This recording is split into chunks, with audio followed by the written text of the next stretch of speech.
One of the reasons people come to Madeira is to hike the Levadas, 2,500 kilometers of irrigation channels which lead you through the wilds. I'm told one walk is never enough, that these dramatic landscapes can get you hooked.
Many countries around the world have created irrigation systems, but none are like Madeira's Levadas. Apart from being a feat of engineering, determination, and ingenuity, it's their accessibility and the truly spectacular landscapes which they allow you access to that makes them truly unique. They are the lifeblood of the island, providing water to taps and plantations, and electricity to homes and businesses through hydroelectric power. Without the Levadas, human habitation on Madeira would be nigh on impossible. We're here in the north of the island, and when I look out at this view, it makes me think that this is what the first inhabitants would have thought when they came to Madeira. When Zargo came and, colonized Madeira, because there was nobody living here at the time, this is exactly what they saw. Completely unspoilt. This is the climax. I've just finished one of the famous Levada walks, and we've walked through this incredible forest, incredible scenery, feeling very green and healthy and breathing in clean, fresh air. And this interesting part of the Levada walk was that it ventures into the Lauri Silva UNESCO protected forest. And this is exactly why it's protected. It's spectacular, and we must ensure it remains so.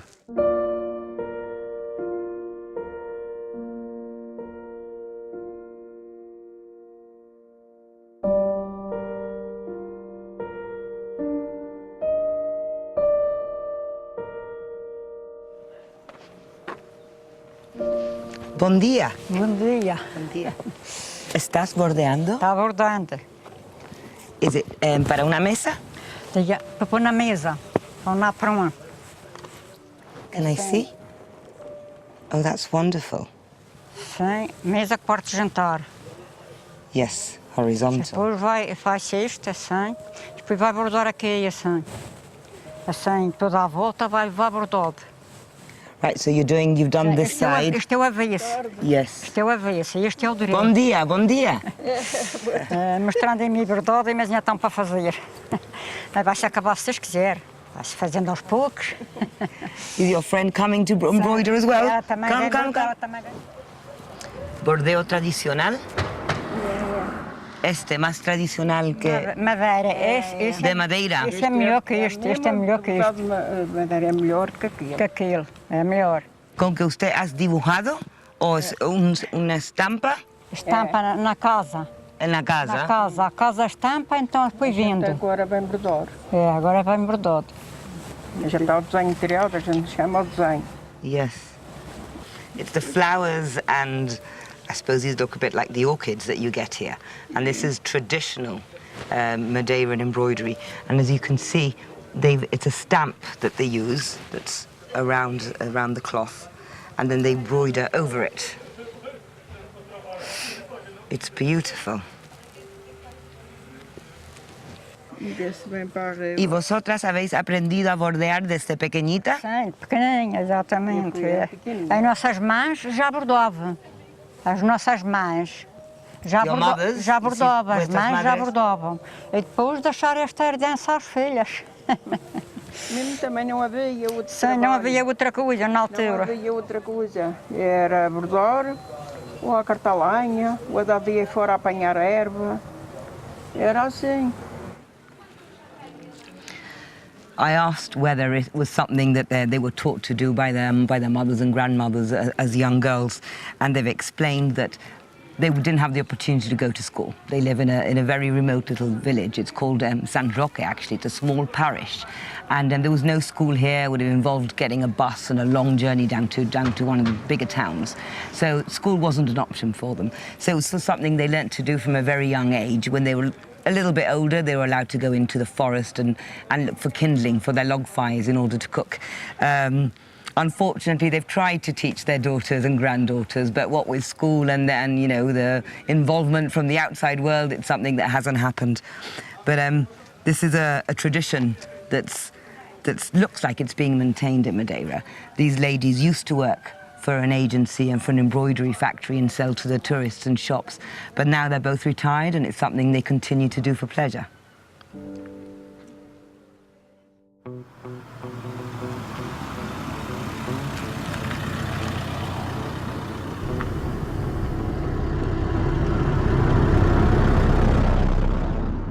Welcome to the Cantinho Da Serra. Lina, thank you very much. So Cantinho Da Serra specializes in traditional Madeiran cuisine, doesn't it? Yes, it is. Okay, for sure. so there's 3 types of bread. 3 you types said. of bread. Rosquilha, bolo do caco, I know the bolo do caco. and sweet potatoes bread. Do traditionally people eat a selection of starters Yes. like this, so that they wouldn't just choose one? They'd have 4 or no. 5 and share. Even if they want just one starter, we bring in small containers, but all the 6 different things they try. Oh, And that's they- wonderful. I like it. So it's always a bit of a picnic. Yes. Yeah, in here we have the espada. That's onions, peppers, red and green peppers, olives and tomatoes and garlic. The shepherd cod fish. I think that's the only restaurant doing this fish. Really? That's so many ways to do the codfish, but Yes. this one is It's It's typical different, to the yes. region and to you. That's the base as well is the onions. This is Okay. onions with olive oil and some herbs, and then the codfish with the. You fry it in flour? or It's not fried, just round. coated? Just Okay. coated, yes. Then the potatoes we cut in half, put on the top, and this is to put on the top as well. The bread crumbles, the curry.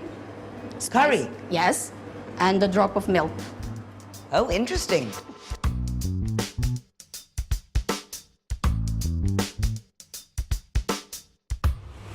And so the feast begins.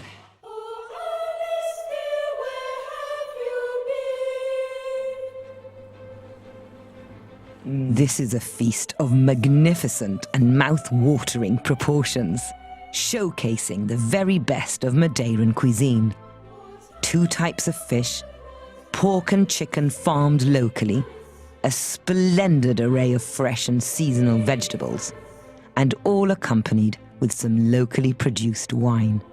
I am spoilt indeed. I relish the flavors, aromas and colors of this delicious bounty as I endeavor to eat as much of it as possible. Needless to say, I'm pretty successful. The term gluttony springs to mind.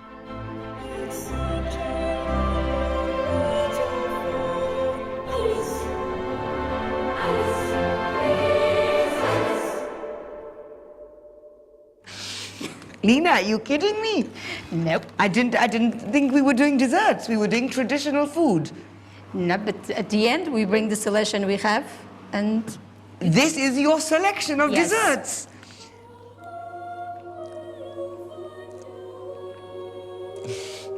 I don't want to put it down.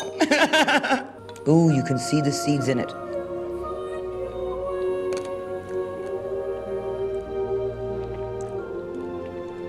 I mean, look at the vibrancy of the color on that. Isn't that beautiful?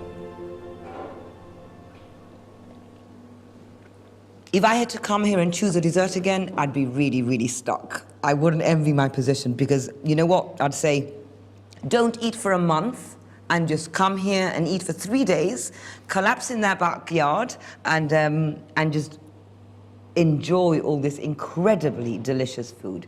Now, you may just want to do something else whilst I keep on eating.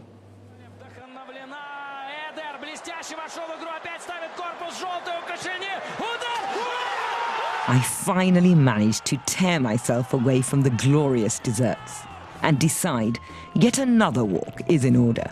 So I head to Camacha. Camacha is famed for a couple of reasons. The first is football, for it was here in the center of this tiny village that the first football match in Portugal was ever played.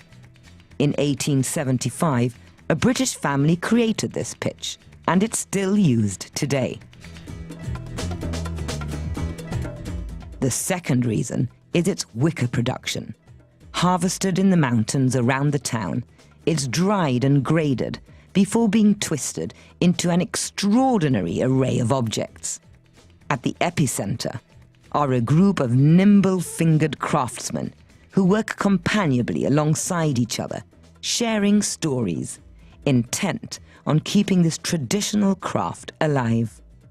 This obviously has to be soaked because it's very, very, very tough, so you can't work it. So they'll soak it for as long as it's required, depending on the type of or what it is that they're making. They're making baskets, you can see tables, wine holders. There's a boat upstairs.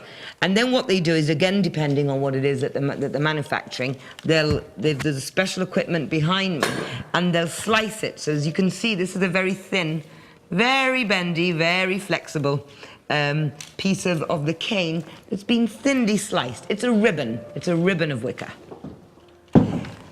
Plácido, esto es una tradición que veo que la gente que están aquí son de cierta edad. Sí, sí, sí. ¿Se está perdiendo con la juventud de Madeira? Sí, sí, porque lamentablemente no es muy bien remunerado. Entonces a la gente joven busca otro tipo de actividad y no precisamente la artesanía del mimbre. Yes, he's explaining, and unfortunately it's happening worldwide. When it comes to local traditions and artisan work, it's something that is not well paid. So the younger generations are looking for easier jobs where they're going to make the money. Una preguntita. ¿Vosotros se acordáis de las gibraltareñas? ¿O gibraltarinas? Sí, Pedro. Aquí se dicen, Pedro, aquí se dice gibraltarinas. Aqui na Camacha. Aqui em Camacha. Aquí había un hotel que vinieron. Havia hotel que está em ruínas. Ninguém reconstrui, está em ruínas. Que elas viviam, foram acomodadas lá, nesse hotel. Yes, here in Camacha, he's explaining there was a hotel that was in ruins, that was falling to pieces, but they accommodated some of the Gibraltarians here, some of the women and children. Tu mamãe que te comentava algo. Comentava. Que comentava sua mamãe? Elas eram muito bonitas. A mamãe disse que Os rapazes. Que eram muito... Tempo, as raparigas em Portugal, era Salazar que mandava. Nessa época Portugal era governado por Salazar. As raparigas, a senhora é uma rapariga, vou dizer, as raparigas aqui usavam a roupa. As muchachas usavam roupa larga e as gibraltinas usavam a roupa por arriba da rodilla. Pedro is sharing his mother, what he remembers his mother telling him about the Gibraltarians, and it's quite telling. We've heard a lot of memories that have been recalled by the men, by the gentlemen, so it's interesting to hear a woman's side. And she's also agreed with the fact that they were very, very beautiful. But she certainly remembered that the clothes were perhaps not as decent as the women were used to.